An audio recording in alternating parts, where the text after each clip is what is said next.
Henry Skolimowski. His full name is Henry. Henry Skolimowski, essay on eco-philosopher, specially focus on the Khasi people of Meghalaya. The essay is not just about tribal culture, but about how deeply ecological wisdom in embedded in their way of life. I will also include my own reflection and point out the philosophical gaps in Skolimowski's approach. So, before talking about the tribal in eco-philosophy, I'll give a short introduction about what is eco-philosophy. Eco-philosophy is about rethinking our relationship with nature. It's not just about environmentalism, it's a moral and spiritual commitment to live with nature and not above it. In tribal societies like the Khasi, this is not theoretical. Their beliefs, practice, and ethics reflect this relationship every day. To understand how this looks in real life, we will look at the Khasi worldview and their sacred geography.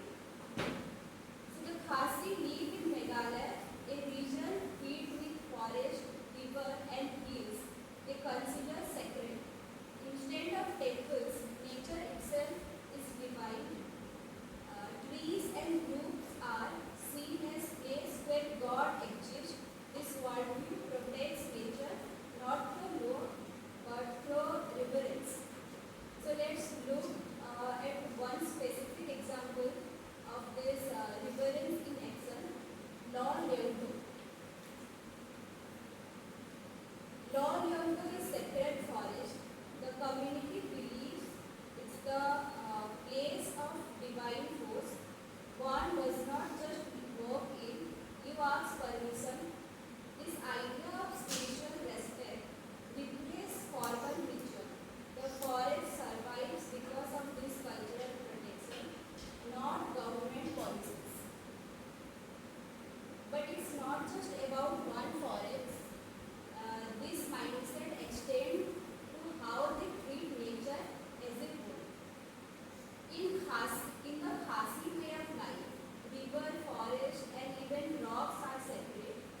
There are taboos like penalty for cutting sacred trees that act as ecological ethics. These are not rules for conservation, they are acts of devotion. Their religion and ecology are not separate, they are one and the same. However, this delicate balance has been threatened over time, especially by the impact of Christian missionary activity.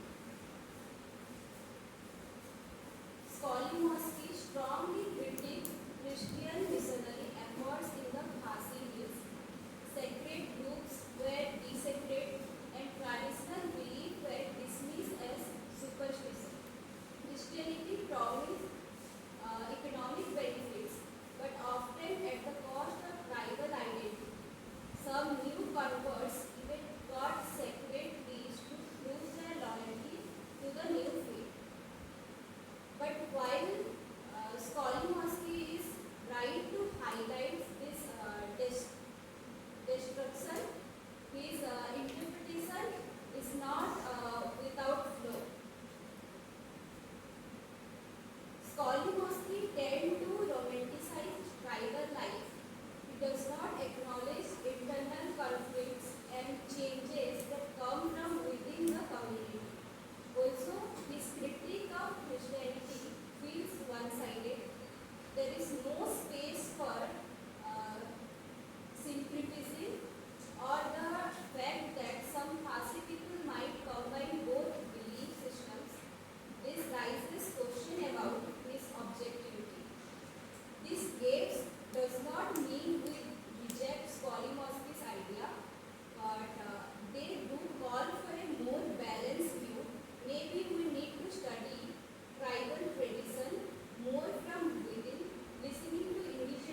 The Khasi worldview offer an alternative model, one based on harmony, not exploitation.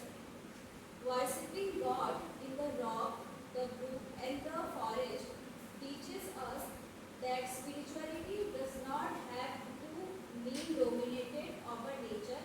We need to model of symbiosis and tribal eco-philosophy offer that. Skolimowski's essay is powerful because it attempts to divide that ancient vigilance, the idea that forest, rocks, river are not just matter, but matter infused with meaning. But as we reflect on this work, we also need to stay critical.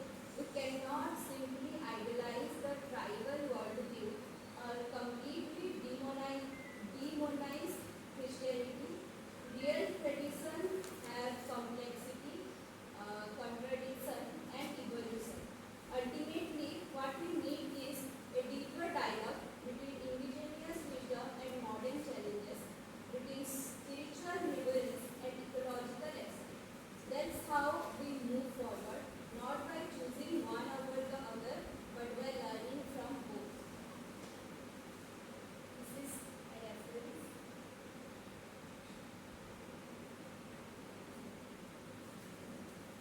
See, you have to take all the thoughts of the material.